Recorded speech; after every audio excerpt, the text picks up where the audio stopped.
चला नमस्कार. परिसर अभ्यासाचं आपलं हे चौथं लेक्चर आहे. पहिले तिन्ही लेक्चर अत्यंत महत्त्वाचे आहेत, पाहून घ्या. हे चौथं लेक्चर आहे. जास्त तुमचा वेळ न घेता लगेच आपण सुरुवात करतोय.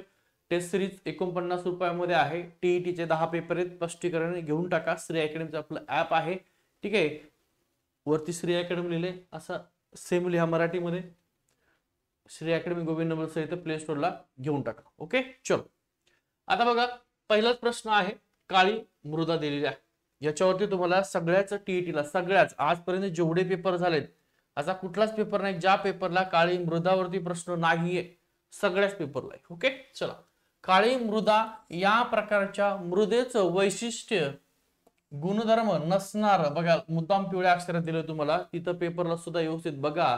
तिथं नसणारं दिलंय की असणारं दिलेलं आहे. पटकन पेपर सोडू नका. प्रश्न महत्वाचा वाचून घ्या. ओके, चला. नसणारं विधान खालील पर्यायापैकी कुठलं आहे ते ओळखायचं आहे. 1 नंबरचा ऑप्शन आहे तुम्हाला, बेसाळ खडकाचा अपक्षय होऊन या मृदेची निर्मिती झालेली. करेक्ट. बेसाळ खडकाचा अपक्षय होऊन काळी मृदा जी आहे त्याची निर्मिती झाली, हे बरोबर आहे. 2चं स्टेटमेंट आहे, टिटॅना फेरस मॅग्नेटाइट हे घटक आहे. या घटक द्रवामुळे जी काही मृदा आहे काळी माती तिला काळा रंग प्राप्त झाला, हे पण बरोबर आहे. त्यानंतर पाणी धरून ठेवण्याची क्षमता तिची जास्त असते, हे पण बरोबर आहे. या मृदेला रेगूर, बरोबर आहे, या मृदेला रेगूर सुद्धा म्हणतात किंवा याला गाळाची मृदा म्हणत नाही. इथं तुमचं चुकतं, लक्षात ठेवा. त्यांनी तुम्हाला किती चुकीचं म्हणजे चुका म्हणून दिले बघा. या मृदेला रेगूर म्हणतात, हे तुम्हाला माहिती 100%. किंवा कापसाची मृदा म्हणतात, इथं गाळाची मृदा दिलं तुम्हाला, हे चुकीचं आहे. म्हणजे हे इथलं स्टेटमेंट 4 नंबर तुमचं काय आहे, चुकीचा पर्याय आहे. आता याची काळ्या मृदे संदर्भात संपूर्ण डिटेल आपण माहिती घेऊया. ओके, बघा, काळी मृदा. काळी मृदा जर पाहिली असेल तर काळ्या मातीने दख्खनच्या पठाराचा बहुतांश भाग हा व्यापलेला आहे. कुठलं? दख्खनचं पठार, ज्यात महाराष्ट्र, मध्य प्रदेश, गुजरात आणि आंध्र प्रदेश आणि तामिळनाडूच्या काही भागाचा समावेश होतो. या मातीनं रेगूर माती किंवा काळी कापसाची माती, ठीक आहे, गाळाची नाही तर काळी माती म्हणतात किंवा काळी कापसाची माती असेही म्हणतात. काळी माती बराच काल काय करते, ती ओलावा राखून ठेवते, ज्यामुळे पिकांना विशेषतः पावसावर अवलंबून असणारे जे काय पिकं आहे, तुम्ही महाराष्ट्रामध्ये खूप सारा भाग पाहिला असेल पावसाच्या पाण्यावर अवलंबून आहे, त्या पिकांना कोरड्या हंगामातही ओलावा टिकून ठेवण्याची क्षमता कोणामध्ये असते? या काळ्या मातीमध्ये असते. मातीचा रंग काळा कशामुळे येतोय? तर काही ठिकाणी टिटॅनो आहे, काय टायटॅनो फेरस, मॅग्नेटाइट, लोह, अल्युमिनियम, संयुगे, हुमस आणि कोलाइड हायड्रेट, डबल लोह आणि अल्युमिनियम सिलिकेट या घटक त्याच्यामध्ये असतात, म्हणून त्या ठिकाणी काळा रंग येतो. आता रासायनिक दृष्ट्या काळ्या मातीमध्ये चुना, लोह, मॅग्नेशियम आणि अल्युमिनियम भरपूर प्रमाणात असतं. त्यात पोटॅश देखील त्या ठिकाणी असतं. पण यामध्ये फॉस्फर पाहिलं असतं तुम्ही, फॉस्फर, नायट्रोजन आणि सेंद्रिय पदार्थाची कमतरता असते. काळ्या मातीमध्ये तुम्हाला प्रश्न विचारतात कशामुळे रंग येतो ते पाहिलं आपण, परंतु काळ्या मातीत कशाची कमतरता असते? तर फॉस्फरस, नायट्रोजन आणि सेंद्रिय पदार्थाची कमतरता असते. एवढं लक्षामध्ये ठेवा.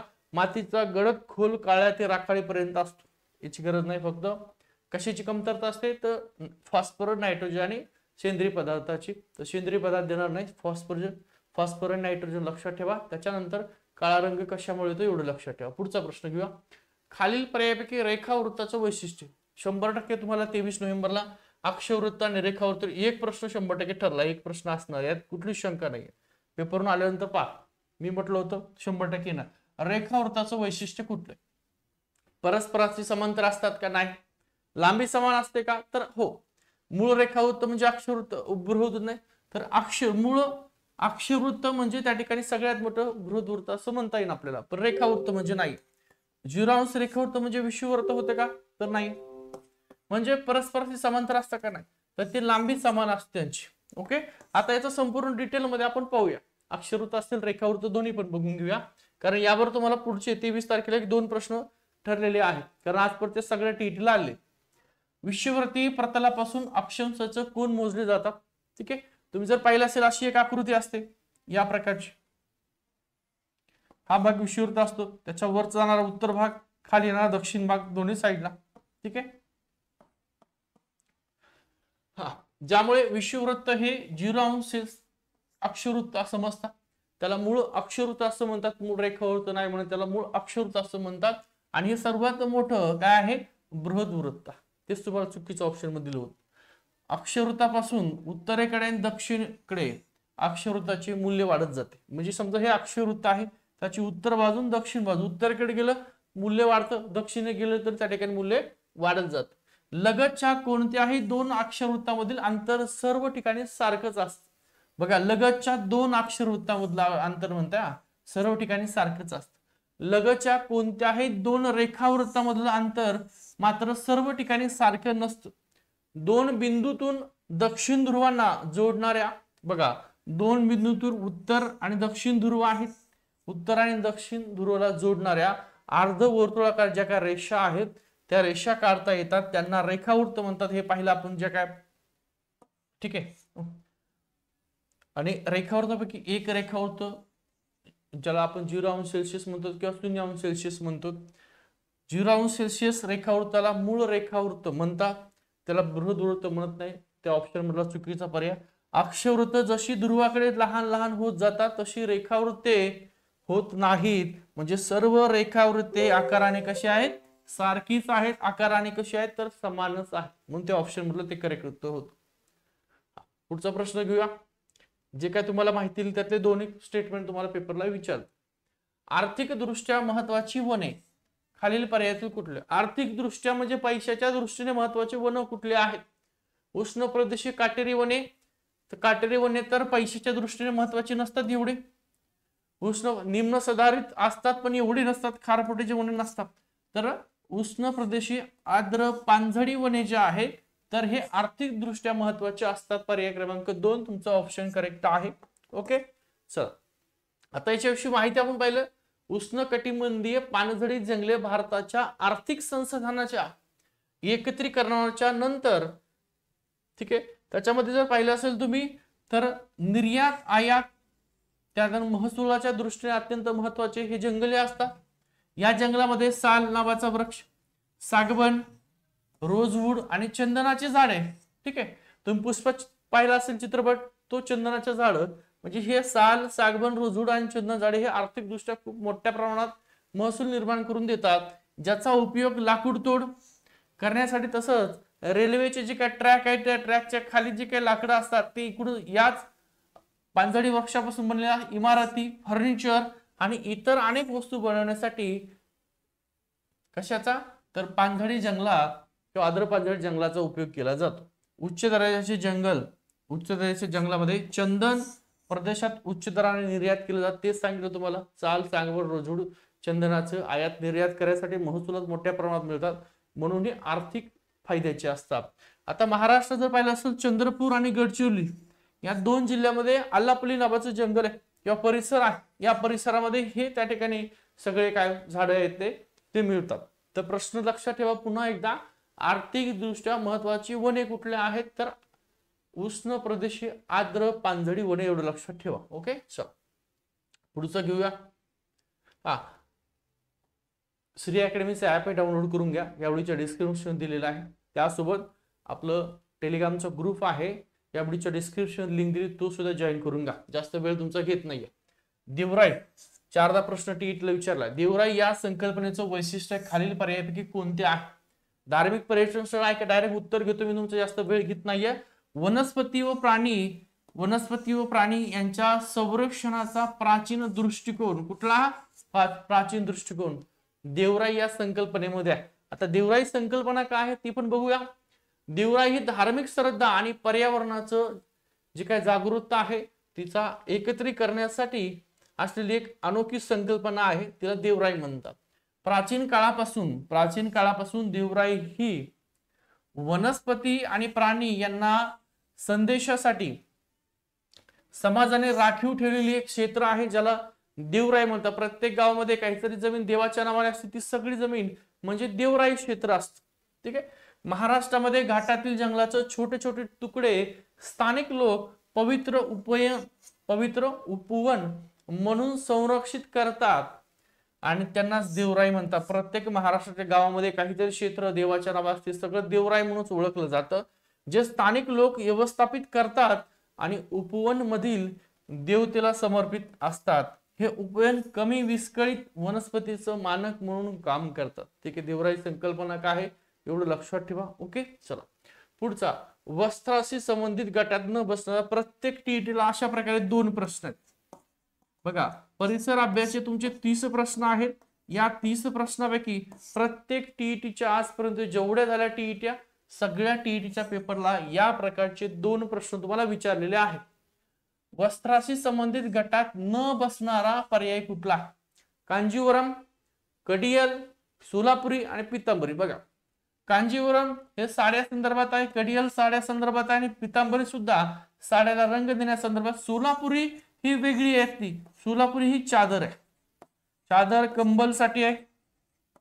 चादर आणि कंबल साठी सोलापुरी आहे.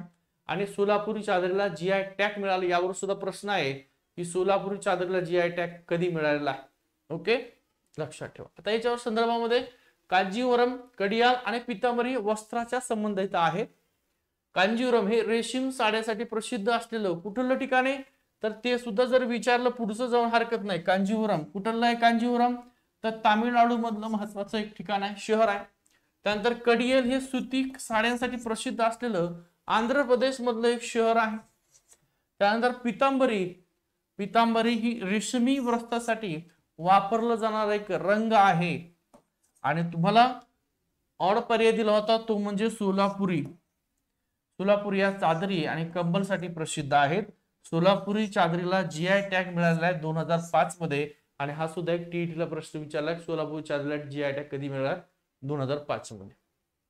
पुढचा 6 नंबरचा क्वेश्चन आहे.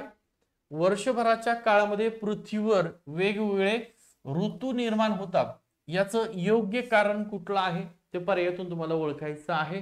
पृथ्वीचा कललेला अस, हो पृथ्वीचा कललेला अस यामुळे सुद्धा ऋतू निर्माण होतात.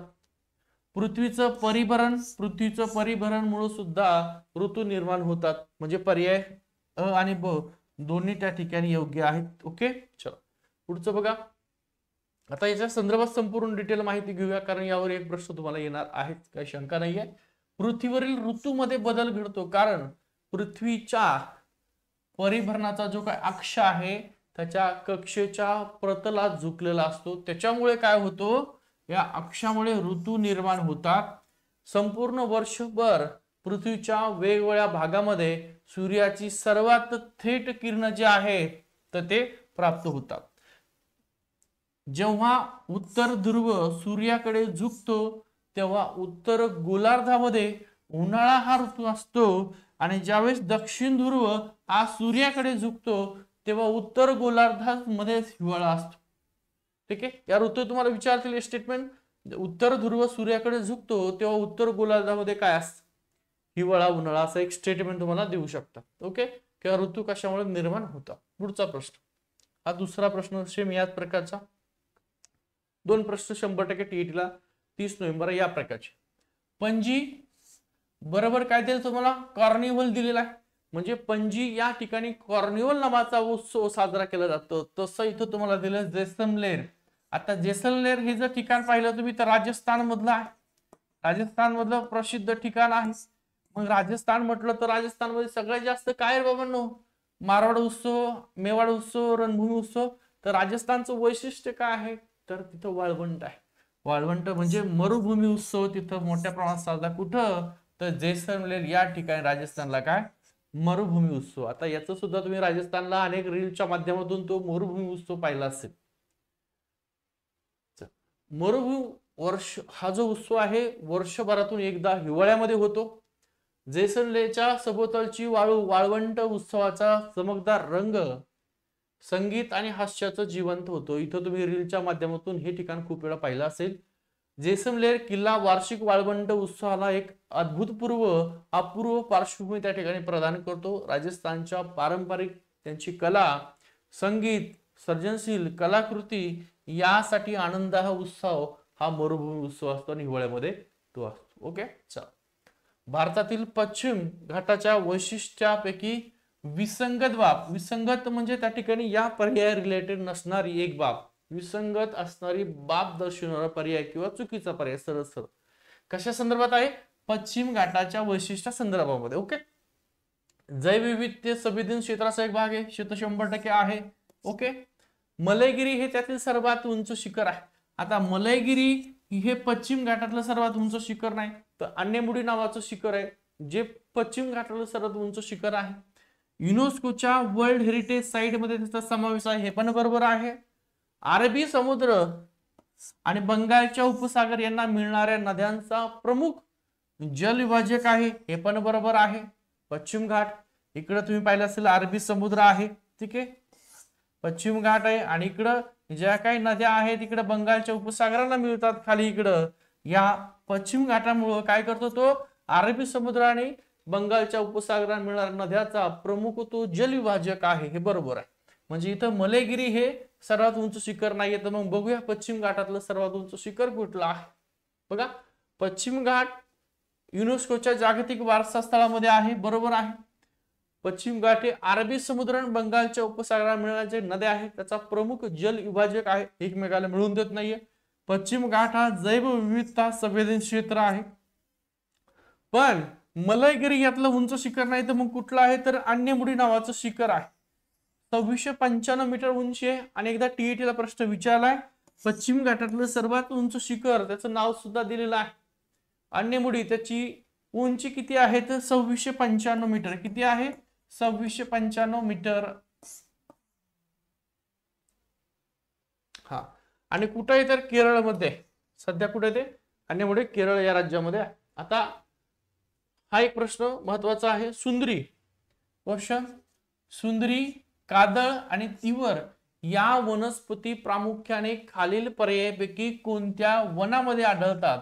आता लक्षात ठेवा, सुंदरी ही जी वनस्पती आहे, ठीक आहे, सुंदरी नावाची,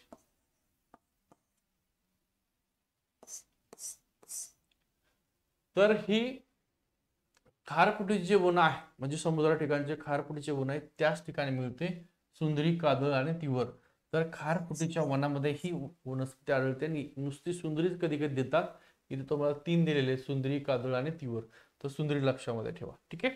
चल, खारफुटीच्या वनामध्ये ती आढळते. आता पश्चिम किनाऱ्यावर नद्यांच्या मुखाशी दलदलीचं एक खाजण क्षेत्र निर्माण होतं, त्यालाच त्या ठिकाणी काय म्हणतात? खारफुटीची वने म्हणतात, किंवा खाजण वने म्हणतात, किंवा मॅग्रोवची वने म्हणतात. 3 शब्द आहे, खाजण वने, मॅग्रोवची वने किंवा खारफुटीची वने. ओके. हा, समुद्र किनाऱ्यापाशी असतात. त्याचं प्रमाण खूप अत्यल्प आहे, 0.1 ते 0.2% आहे. पश्चिम बंगालमध्ये आपल्याकडे आहे, ठीक आहे, भारतामध्ये आणि बांगलादेशमध्ये. पर्यावरण समतोलासाठी कोणत्याही प्रदेशातील 33% जमीन वनाखाली असणं गरजेचं आहे. सरळ सरळ स्टेटमेंट तुम्हाला देतील, पर्यावरण समतोलासाठी कोणत्याही प्रदेशातील किती टक्के जमीन वनाखाली असणं गरजेचं आहे? तर 33% लक्षात ठेवा. हा प्रश्न 2दा विचारला. खाजण वने किंवा मॅग्रोवची वने, नारळ, ताड, माड, पोफळी, कादळ, चिप्पी, मरांडी, तीस, तिवर, काजळी आणि सुंदरी. तर हे त्यातला सुंदरी लक्षात ठेवा. सुंदरीवर अनेक वेळा प्रश्न तुम्हाला विचारलेला आहे, आणि हा प्रश्न सुद्धा टीईटीला तुम्हाला 17ला विचारलाय, 2006 विचारले. महाराष्ट्रामध्ये वन संवर्धनासाठी संत तुकाराम वनग्राम योजना कधी सुरू केली? तर 2006 मध्ये सुरू केलेली आहे. पुढचा, खालील पर्यायापैकी अक्षवृत्त आणि रेखावृत्त यांचं वैशिष्ट्य कोणतं आहे? 0 अंश अक्षवृत्त म्हणजे उत्तर ध्रुव, मूळ रेखावृत्त म्हणजे बृहत, आताच पाहिला पण मूळ अक्षवृत्त म्हणजे बृहतवृत्त. अक्षवृत्ताची लांबी समान आणि रेखावृत्ताची लांबी असमान. अक्षवृत्ताची लांबी इथं बरोबर आहे असमान, आणि रेखावृत्ताची लांबी समान असेल. अक्षवृत्ताची लांबी ही असमान आहे, अगदी बरोबर आहे, आणि रेखावृत्ताची लांबी ही समान आहे, हे बरोबर. म्हणजे 4 नंबर तुमचं त्या ठिकाणी करेक्ट वैशिष्ट्य आहे अक्षवृत्त आणि रेखावृत्ता संदर्भामध्ये. मागचं जे काय तुम्हाला सांगितलं त्या रिलेटेड आहे. अक्षवृत्ते जशी ध्रुवाकडे लहान लहान होत जातात तसे रेखावृत्ते होत नाहीत, आणि सर्व रेखावृत्त ही आकाराने कसे असतात? सारखीच असतात. आता दंडक अरण्यावर 2दा प्रश्न आहे. प्रामुख्याने दंडक अरण्य या नावाने ओळखला जाणारा प्रदेश कोणता? कोणता प्रदेश आहे ज्याला दंडक अरण्य म्हणून ओळखलं जातं? छत्तीसगड राज्याचा दक्षिण भाग आणि ओडिसा राज्याचा नैऋत्य भाग. तर डायरेक्ट उत्तर आपण घेऊया. छत्तीसगड राज्याचा दक्षिण भाग बरोबर आहे. छत्तीसगड मधला दक्षिण भाग आहे दक्षिण भाग आणि ओडिसा राज्याचा नैऋत्य बरोबर आहे. करेक्ट. ओडिसाचा नैऋत्य भाग. पर्याय क्रमांक 1 आहे तुमचं. दंडक अरण्य म्हणून ओळखलं जाणारा प्रदेश तुम्ही पाहिलं असेल रामायणामध्ये महाभारतात त्या संदर्भामध्ये उल्लेख आहे. छत्तीसगड राज्याचा दक्षिणेकडा भाग आणि ओडिसा राज्याचा नैऋत्य भाग हा दंडक अरण्य म्हणून ओळखला जातो. त्याच्या संदर्भात पाहिलं असेल तर छत्तीसगड राज्याचा दक्षिण भाग, ओडिसा राज्याचा नैऋत्य भाग हा दंडक अरण्य म्हणून प्रदेश ओळखला जातो. या प्रदेशामध्ये अनेक नद्या आहेत, झाडे आहेत, प्राणी आहेत. दंडक अरण्य हा रामायण आणि महाभारत यासारख्या हिंदू महाकाव्यामध्ये उल्लेखलेला भाग आहे. यावर 2दा टीईटीने प्रश्न विचारलाय. त्यामुळे लक्षात ठेवा छत्तीसगडचा दक्षिण भाग आणि ओडिसाचा नैऋत्य भाग दंडक अरण्य ओळखला जातो. त्याचा उल्लेख कशात आहे? रामायण आणि महाभारतामध्ये आहे. पुढचा प्रश्न सखोल शेती संदर्भामध्ये आहे. सखोल शेती. सखोल शेती या शेती प्रकाराशी संबंधित बाबी कोणत्या आहेत? शेताचा लहान आकार. सखोल शेती याच्यामध्ये शेताचा आकार हा लहानच असतो. लहान आकार बरोबर आहे. मर्यादित यांत्रिकीकरण. शेतीच कमी असते. आता शेतीचा आकारच लहान असेल तिथे यांत्रिकीकरण कोण वापरणार? त्यांना परवडणार सुद्धा नाहीये. ठीक आहे. म्हणजे मर्यादित यांत्रिकीकरण तिथं असतं बरोबर. जास्त जर यांत्रिकीकरण असतं त्यांना परवडणार नाही ना. त्यामुळे मर्यादित यांत्रिकीकरण हे पण बरोबर आहे. मनुष्यबळाचा किमान वापर. आता शेतच कमी आहे तिथं मनुष्यबळाचा काय त्यांचं यूज करते ना हे चुकीचं आहे. मनुष्यबळाचा किमान वापर होत नाहीये. म्हणजे स्टेटमेंट अ आणि ब त्या ठिकाणी बरोबर आहे. अ आणि ब बरोबर आहे. आता सखोल शेती म्हणजे कोणती शेती तुम्हाला माहिती असणं गरजेचं आहे. यावर तुम्हाला प्रश्न 2 स्टेटमेंट दिले. तुम्हाला एक्झामला 4 वेगवेगळे स्टेटमेंट देऊ शकतात. ठीक आहे. चला बघा. सखोल शेती लागवडी लायक जमिनीची कमतरता असलेला बघा लागवडी लायक जमिनीची कमतरता असलेला दाट लोकसंख्या ज्या ठिकाणी आहे अशा दाट लोकसंख्या असलेल्या भागात उपलब्ध जमिनीतून जास्तीत जास्त उत्पादन घेण्यासाठी शेती केली जाते. तिला सखोल शेती म्हणतात. फक्त उत्पादन घेण्यासाठी त्यासोबत जमिनीची जिथं कमतरता आहे लागवडी लायक आणि दाट लोकसंख्या आहे अशा ठिकाणी. आता इथं वैशिष्ट्य बघा. सखोल शेतीमध्ये बहुतांशी प्रदेशात प्रामुख्याने भात हे एकमेव पीक घेतलं जातं. कुठलं? भात. या प्रदेशात सखोल शेतीचं स्वरूप उदरनिर्वाहासाठी जिथं काय उत्पन्न घेतलं जातं ते काय पैसे कमवण्यासाठी किंवा आर्थिक विकण्यासाठी घेतलं जात नाही तर उदरनिर्वाह त्यावर करण्यासाठी ते पीक घेतलं जातं. कमीत कमी क्षेत्रामध्ये जास्तीत जास्त उत्पादन काढण्याची शेती प्रकार म्हणजेच सखोल शेती. हा निर्वाह शेतीचा उपप्रकार आहे. सखोल शेती जो आहे तर हा निर्वाह शेतीचा उपप्रकार. निर्वाह शेती म्हणजे काय? ज्या शेतीवर तुमची उपजीविका चालते ती जास्त लोकसंख्येमुळे किंवा जमिनीचं क्षेत्र मुळातच कमी असल्यामुळे बघा जमिनीचं क्षेत्र कमी आहे लोकसंख्या जास्त आहे त्याच्यामुळे दरडोई इथलं शेत जमिनीचं प्रमाण हे ऑलरेडीच कमी असणार आहे. कारण लोकसंख्या जास्त आहे जमिनीचं प्रमाण मुळातच कमी आहे क्षेत्र कमी आहे. तर क्षेत्र कमी असेल तर दरडोई त्या ठिकाणी शेत जमिनीचं प्रमाण सुद्धा कमी असणार आहे. या प्रकारची शेती प्रामुख्याने विकसनशील प्रदेशामध्ये आढळते. या शेतीपासून मिळणारं बहुतांश उत्पन्न हे फक्त कुटुंबाचे अन्नधान्याची गरज भागवण्यापुरतच मिळतं. या प्रकारचे शेतकरी आणि त्यांचं कुटुंब पूर्णपणे शेतीवरच 100% अवलंबून असतं. शेतीचं उत्पादन कमी असल्यामुळे आर्थिक स्थिती बेताचीच असते या ठिकाणची. मग तुम्हाला प्रश्न विचारतील सखोल शेतीमध्ये शेतीचे उत्पादन कमी असल्यामुळे आर्थिक स्थिती बेताचीच असते. स्टेटमेंट बरोबर आहे नाही या प्रकारचे. मनुष्यबळाचा वापर शेताच्या आकारावर बघा शेताचा जर आकार पाहिला असेल तोच लहान असल्यामुळे मोठ्या यंत्रसामग्रीचा वापर करण्यावर मर्यादा येतात. मजुराचा तुटवडा ही समस्या तेथे जाणवत नाही कारण शेती हेच त्यांचं उत्पादनाचं साधन असतं. सखोल शेतीवर सगळी जेवढी काय महत्वाची माहिती ती सगळी दिलेली आहे. आता या प्रकारचा प्रश्न वस्त्राशी संबंधित गटात न बसणारा पर्याय मालपुरी, बिकानेरी, चोकला आणि पोंगल. आता वस्त्राच्या संबंधामध्ये मालपुरी आहे, बिकानेरी आहे आणि चोकला पण आहे. हे तीनही वरचे पर्याय वस्त्राच्या संदर्भात. परंतु पोगल हा जो आहे, पोंगल म्हणतात त्या ठिकाणी, ठीक आहे, पोगल किंवा पोंगल, तर हा सण आहे. काय आहे? हा सण आहे पोंगल. आणि बाकीचे तीनही पर्याय हे वस्त्र संदर्भामध्ये आहे. मालपुरी, बिकानेरी आणि चोकला हे भारतीय वस्त्रांचे प्रकार आहे. पोंगल हा सण पारंपरिकपणे सूर्यदेव, इंद्रदेव आणि शेतातील प्राण्यांना त्यांच्या शेतीतील जे काही योगदान आहे त्या योगदानात धन्यवाद देण्यासाठी साजरा केला जातो. तो पोंगल सण आहे. बाकीचे वस्त्राचे प्रकार आहे. पुढचा, वर्षभराच्या काळामध्ये पृथ्वीवर वेगवेगळे ऋतू निर्माण होतात, याचं कारण खालीलपैकी कुठलं आहे? आता तुम्ही म्हणता सर हा प्रश्न घेतलाय, हो, दोनदा विचारलाय, 4 टीईटीला वेगळ्या प्रकारे आला, तर तो परत तुमच्या लक्षात राहावा. पृथ्वीचं परिभ्रमण अगदी बरोबर आहे, ऋतू निर्माणासाठी होता. पृथ्वीची कक्षीय गती हे पण बरोबर आहे. म्हणजे लक्षात ठेवा, पृथ्वीवर जे काय ऋतू निर्माण होता त्यासाठी पृथ्वीची परिभ्रमण कारणीभूत आहे, पृथ्वीची कक्षीय गती सुद्धा कारणीभूत आहे. म्हणजे अ आणि ब दोन्ही बरोबर आहे. दोन्ही आ आणि ब त्या ठिकाणी काय करेक्ट आहेत, बरोबर आहे. बैसाखी, तुम्ही जर पाहिलं असेल, बैसाखी हा सण पंजाब मध्ये साजरा केला जातो. तसंच ओणम नावाचा सण आहे. कुठला? ओणम हा कुठल्या राज्यामध्ये साजरा केला जातो? तर केरळ या राज्यामध्ये ओणम हा सण साजरा केला जातो. कुठं? केरळमध्ये. आणि बैसाखी हा पंजाब मध्ये. ओके, चल. ओणम हा हिंदू धर्माशी संबंधित वार्षिक कापणी सांस्कृतिक सण आहे, जो मुख्यतः केरळमध्ये लोक साजरा करतात. केरळ लक्षात ठेवा आणि बैसाखी पंजाब लक्षात ठेवा.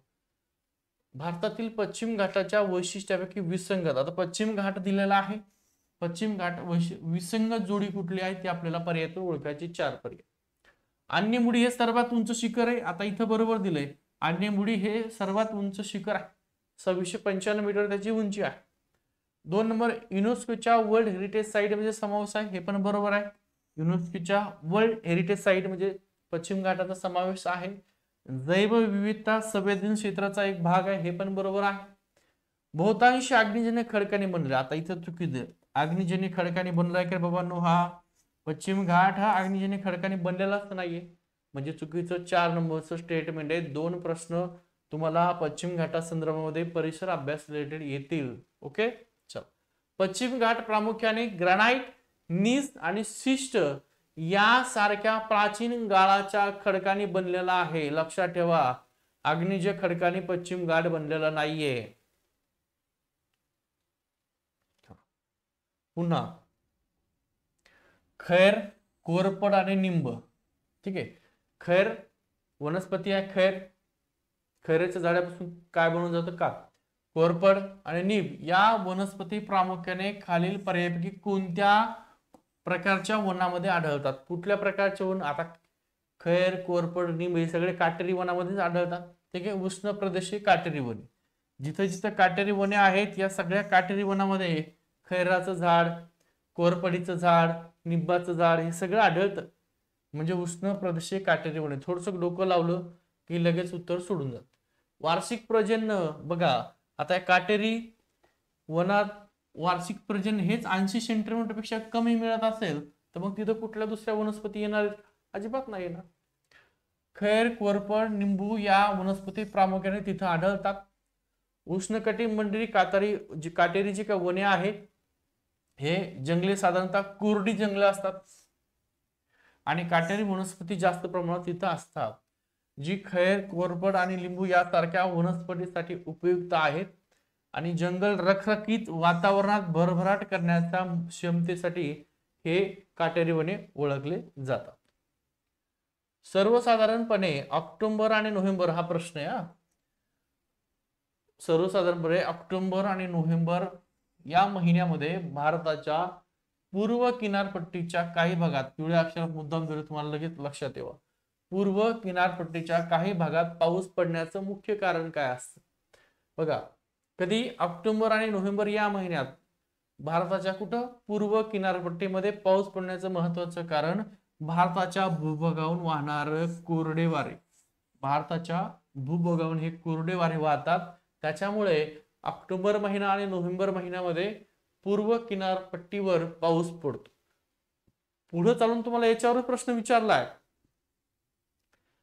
ऑक्टोबर नोव्हेंबर महिन्यामध्ये भारताच्या भूभागावरून वाहणारे कोरडे वारे पूर्व किनारपट्टीला पाऊस पडतात, पण ठिकाण कोणत्या ठिकाणी पाऊस पडतात असं सुद्धा प्रश्न तुम्हाला पुढे घेतले. त्याच सर्वसाधारणपणे ऑक्टोबर नोव्हेंबर महिन्यात भारताची जी काय पूर्व किनारपट्टी आहे त्याच्या काही भागामध्ये पाऊस पडण्याचं प्रमुख कारण म्हणजे भारताच्या भूभागावरून वाहणारे कोरडे वारे. पुढचा प्रश्न आहे, आता पश्चिम घाटासंदर्भात घेतलाय तर अरवली संदर्भात सुद्धा तुम्हाला एक प्रश्न त्या ठिकाणी विचारलेला आहे. पण खालील पर्यायापैकी अरवली पर्वताचं वैशिष्ट्य इथं बघा नाही. पेपर मध्ये सुद्धा प्रश्न वाचताना शेवटपर्यंत वाचा. शेवटी आहे दिलं की नाही दिलं हे इम्पॉर्टंट आहे, नाही तर येत असून पण प्रश्न चुकतो. ठीक आहे. भारतातील अति प्राचीन पर्वतरांग आहे. हो, अरवली पर्वत ही भारतातील सर्वात अति प्राचीन पर्वतरांग आहे. अरवलीतलं सर्वात उंच शिखर गुरु शिखर आहे. बरोबर आहे. वायव्य आणि आग्नेय दिशेमध्ये पसरलेली पर्वतरांग आहे. आता माउंट आबू हे थंड हवेचे ठिकाण हे पण आहे. माउंट आबू हे थंड हवेचे ठिकाण अरवली पर्वतच आहे. पण अरवली पर्वत ही रांग वायव्य आणि आग्नेय दिशेला आहे का, तर तुम्ही जर दिशा जर पाहिली असेल, इकडे तुमची आग्नेय, ईशान्य, इकडे वायव्य आणि इकडे नैऋत्य, म्हणजे अशी पसरलेली आहे का बाबांनो वायव्य आणि आग्नेय, तर अशी अरवली पर्वत पसरलेलं नाहीये. म्हणजे हे तुमचं 3 नंबरचं स्टेटमेंट चुकीचं आहे. आता बघूया आपण त्याच्या संदर्भात संपूर्ण डिटेल माहिती. इकडे जर पाहिलं असेल तुम्हाला तर संपूर्ण अरवली पर्वतच तुम्हाला दिलेला आहे. ओके. चल, आता कसं पसरलेलं अरवली पर्वत, तर बघा इथं जर पाहिलं असेल तर दिल्ली आहे. हरियाणाचा जो काही भाग आहे, हरियाणाचा दक्षिण भाग आहे. इकडे राजस्थानचा हा भाग आहे. ठीक आहे. आणि इकडे जर पाहिलं असेल गुजरात, म्हणजे सुरुवात दिल्ली पासून होती याची आणि संपत्ती गुजरात मध्ये येऊन अरवली पर्वत, ही तुमची अरवली पर्वत रांग आहे. ओके. चल, आता येऊया महत्वाची इकडे बघा. अरवली पर्वतरांग ही भारतातील सर्वात जुनी पर्वतरांग आहे, सर्वात प्राचीन पर्वतरांग आहे. अरवली हा जो शब्द आहे संस्कृत शब्द आहे आरा.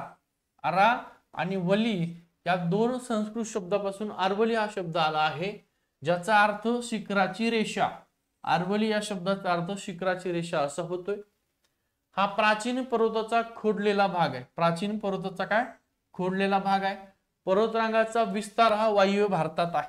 आग्नेयचा समावेश नाही. वायव्य भारतामध्ये या अरवली पर्वतरांगेचा संपूर्ण समावेश होतो. आणि दक्षिण पश्चिम दिशेमध्ये अंदाजे 692 किलोमीटर आणि मैलामध्ये म्हटलं तर 430 मैल ते अंतर व्यापलेलं आहे. दिल्ली जवळून सुरू होते, आपण आताच पाहिलं. दक्षिणात हरियाणा आणि राजस्थान मध्ये जाऊन गुजरात मध्ये ही अरवली पर्वतरांग संपते. आणि सर्वोच्च शिखर अरवली मधलं गुरु शिखर आहे.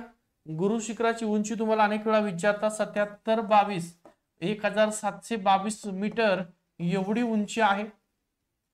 कशाची? अरवली पर्वतातलं सर्वात उंच गुरु शिखर.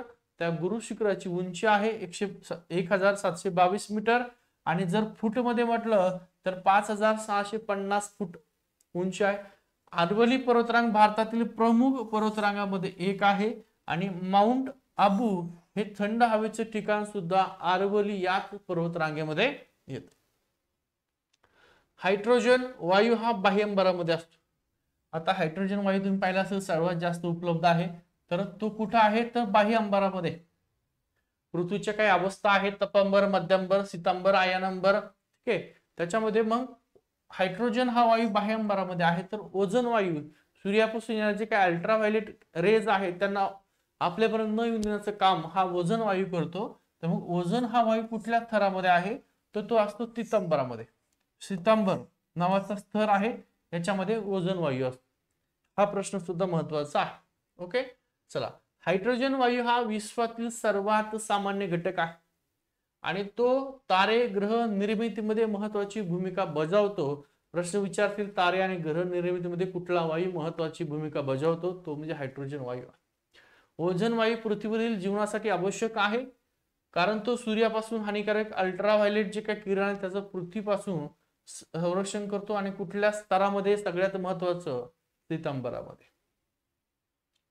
पुढचा प्रश्न आहे, भारताच्या उत्तर भागापासून, भारताचे का उत्तर भूभाग आहे त्या भूभागावरून समुद्राकडे वाहणाऱ्या कोरड्या वाऱ्यामुळे खालील पर्यायापैकी कोणत्या ठिकाणी पाऊस पडतो? पाहिले का आपण तिकडं ऑक्टोबर नोव्हेंबर कोरड्या वाऱ्यामुळे पाऊस पडतो पूर्व किनारपट्टीवर. व कुठल्या भागामध्ये? तर कुठं? तर मच्छलीपट्टणम या ठिकाणी. लक्षात ठेवा, मच्छलीपट्टणम. ओके, चला. भारताच्या उत्तर भूभागावरून समुद्राकडे वाहणारे जे काही कोरडे वारे आहेत त्याच्यामुळे पूर्व किनारपट्टीवर मच्छलीपट्टणम या ठिकाणी पाऊस पडतो. पर्वतरांगा आणि भारतातील सर्वात उंच शिखराची अयोग्य जोडी म्हणजे चुकीची जोडी कुठली आहे ओळखायचं आहे. पर्वतरांगा दिल्या आणि लक्षात ठेवा हा शब्द प्रयोग मुद्दाम तुम्हाला दिलाय पिवळ्या अक्षरात भारतातील. भारतातील तुम्ही चूक काय करता ते पण सांगतोय. काय विचारलंय? अयोग्य जोडी म्हणजे चुकीची जोडी कुठली आहे ती आपल्याला ओळखायचं आहे. सातपुडा, सातपुडात अस्तबा डोंगर रांग आहे का? नाहीये. पश्चिम घाटामध्ये अन्यमुडी आहे, सर्वात उंच शिखर आहे. आरोली मधलं गुरु शिखर आपण आत्ताच पाहिलं. आणि हिमालयातलं K2. मग तुम्ही म्हणता सर हिमालयातलं सर्वात उंच एव्हरेस्ट आहे ना? तर शब्द प्रयोग भारत केलाय. भारतामध्ये एव्हरेस्ट नाही, नेपाळमध्ये. भारतातलं सर्वात उंच शिखर हिमालयामधलं काय? K2च आहे. सातपुडा मधलं अस्तबा नाही. ठीक आहे, तर सातपुड्यातलं सर्वात उंच शिखर आहे धूपगड नावाचं. कुठलं आहे? धूपगड. हे सातपुड्यातलं सर्वात उंच शिखर धूपगड. इथं अस्तबा दिलेला आहे, अस्तबा डोंगरात नाही. ओके, चल. आता जे काही शिखर आहेत या शिखरावर तुम्हाला एक प्रश्न नेहमी काही दिसायला थोडासा प्रॉब्लेम असेल, मी सांगतो काय प्रॉब्लेम आहे. ओके, चल. एक ऑनलाईन टाइप मध्ये तुम्हाला क्वेश्चन सरासरी विचारतील. काय बघा, इथं तुम्हाला शिखर दिलंय, पर्वतरांग दिली, कुठल्या देशात किंवा राज्यात आहे, आणि इकडे उंची दिली आहे. माउंट एव्हरेस्टची उंची कधी लक्षात ठेवा. आणि कुठे आहे तो? हिमालय नेपाळ हिमालयामध्ये आहे. हिमालयामध्ये आहे नेपाळ. नेपाळमध्ये आहे. आणि त्याची उंची किती आहे? तर 8,848 मीटर उंची आहे. लक्षात ठेवा. K2 भारतातलं सर्वात उंच शिखर हिमालयातलं कुठे आहे? ते काश्मीर हिमालयामध्ये आहे, युके चीन भागामध्ये आहे. आणि त्याची उंची जर पाहिली असेल 8,611 मीटर आहे. त्याच्यानंतर कांचनगंगा नेपाळ हिमालयामधला आहे. नेपाळ आणि भारतामधलं आहे ते. 8,598 मीटर उंची आहे त्याची. त्याच्यानंतर नंदादेवी नावाचं शिखर आहे, ते कुठे आहे? तर कुमाऊ हिमालयामध्ये आहे, भारतामध्ये संपूर्ण आहे. त्याची उंची आहे 7,817 मीटर. त्याच्यानंतर अन्नाईमुडी नावाचा आहे, अन्नाईमलाई पर्वतरांगामध्ये आहे, केरळ राज्यामध्ये आहे. पश्चिम घाटातलं सर्वात उंच शिखर आहे, ज्याची उंची आपण पाहिलेली आहे. किती आहे? 1,655 मीटर. किती? 2,655 मीटर. ओके, 2,655. दोडा बेटा नावाचं शिखर आहे, निलगिरी पर्वताचं सर्वात उंच शिखर आहे. दोडा बेटा कुठं आहे ते? तर तामिळनाडू या राज्यामध्ये आहे. त्याची उंची किती आहे? तर 2,637 मीटर. त्यानंतर कळसुबाई नावाचं शिखर आहे, सह्याद्री मधलं सर्वात उंच शिखर उत्तर सह्याद्रीमध्ये येत आहे. महाराष्ट्रातलं सर्वात उंच शिखर आहे, त्याची उंची तुम्हाला अनेक वेळा विचारलेली आहे, तर 1,646 मीटर आहे. गुरु शिखर आपण आताच पाहिलं. आरवली पर्वत सर्वात उंच शिखर गुरु शिखर. आणि कुठल्या राज्यामध्ये? तर राजस्थानमध्ये आहे.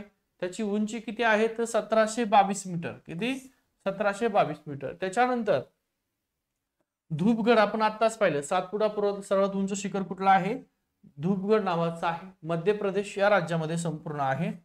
आणि त्याची उंची आहे 1,350 मीटर.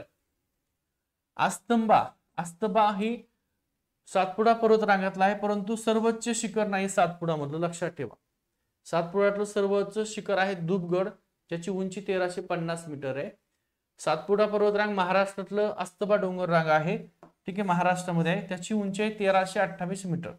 त्याच्यानंतर सारामती नावाचं शिखर आहे, नागा टेकड्यामध्ये नागालँड मध्ये आहे. त्याची उंची आहे 3,826 मीटर. आणि शेवटचं सतभावना नावाचं विंध्य पर्वत शिखर आहे, जे मध्य प्रदेश या राज्यामध्ये आहे, आणि त्याची उंची 752 मीटर आहे. पुढचं आता इथं काही आपण नंगा पर्वत पाहिले, नंदादेवी पाहिले, बद्रीनाथ. तुम्हाला इथे जोड्या लावामध्ये प्रश्न विचारतात. लक्षात ठेवा, काय प्रश्न विचारतात तुम्हाला? इकडे कांचनगंगा देतात किंवा K2 देतात, मधात तुम्हाला नंदादेवी देतात, बद्रीनाथ देतात किंवा गंगोत्री देतात. आणि जोड्या लावामध्ये किंवा याचा उतरता क्रम लावा किंवा चढता क्रम लावामध्ये देतात. तर बघा, K2 8,611, कांचनगंगा 8,598, नंगा पर्वत 8,126, नंदादेवी लक्षात ठेवा 7,817, बद्रीनाथ 7,138 आणि गंगोत्री 7,010. तर इथं अगोदर लक्षात ठेवा उंच नंदा आहे, नंदा अगोदर उंच आहे, मग बद्री आहे, ठीक आहे, आणि मग गंगा आहे. हा क्रम लक्षात ठेवा. आधी नंदा आहे, मग बद्री आहे, आणि मग गंगा आहे. उंचीमध्ये नंदा, बद्री, गंगा. कारण याच्यामध्ये तुम्ही कन्फ्युज होतात. मग नंदा देवीची उंची किती आहे, बद्रीनाथची किती आहे, गंगोत्रीची किती आहे. तुम्हाला उंची विचारतात, उतरता क्रम लावा किंवा चढता क्रम लावा. किंवा उंची जरी दिलं तर तुमच्या लक्षात येऊन जाईल नंदा देवी जास्त आहे, बद्रीनाथ त्याच्यापेक्षा कमी आहे, आणि गंगोत्री त्याच्यापेक्षा कमी आहे. अशा प्रकारे तुम्ही लक्षामध्ये ठेवा ट्रिक. आणि महाराष्ट्रामध्ये जर पाहिलं असेल तर सर्वात उंच शिखर महाराष्ट्र जर पाहिजे काय, कळसुबाई. ठीक आहे, एक सेकंड ना. कळसुबाई किती उंची आहे, 1646. कुठे हे, अहमदनगर. आता अहिल्यानगर जिल्ह्याचं नाव झालं अहिल्यानगर मधले अकोले तालुक्यामध्ये. अकोला जिल्हा आहे, अकोली तालुका, अकोले तालुका. साल्हेर 1567 मीटर आहे, नाशिक मध्ये आहे. महाबळेश्वर 1438 सातारा. आता याची ट्रिक कशी बघा. क क पासून कळसुबाई, सा पासून साल्हेर, कसा महा, कसा मी करा किंवा महा, कसा मी, एक सेकंड बघा. क सा मी ह स तो. बघा इथपर्यंतच तुम्हाला जास्त विचारतात. ठीक आहे, कसा मी हसतो. कळसुबाई, साल्हेर, महाबळेश्वर, हरिश्चंद्रगड, सप्तशृंगी आणि तोरणा. त्याची उंची आणि कुठल्या जिल्ह्यामध्ये आहे ते लक्षात ठेवा. इकडे तुम्हाला मूल्य ब्रह्मगिरी आणि काही वेळा विचारले तर ब्रह्मगिरी लक्षात ठेवा. 1304 मीटर उंची आहे आणि नाशिक जिल्ह्यामध्ये. यावर तुम्हाला अनेक वेळा प्रश्न विचारतात, लक्षात ठेवा. खूप सारे प्रश्न आहेत. तर हे साधारणतः आपलं परिसर अभ्यासाचं तिसरं लेक्चर आहे, चौथं लेक्चर आहे. पहिलं, दुसरं, तिसरं आणि चौथं पूर्ण बघून घ्या.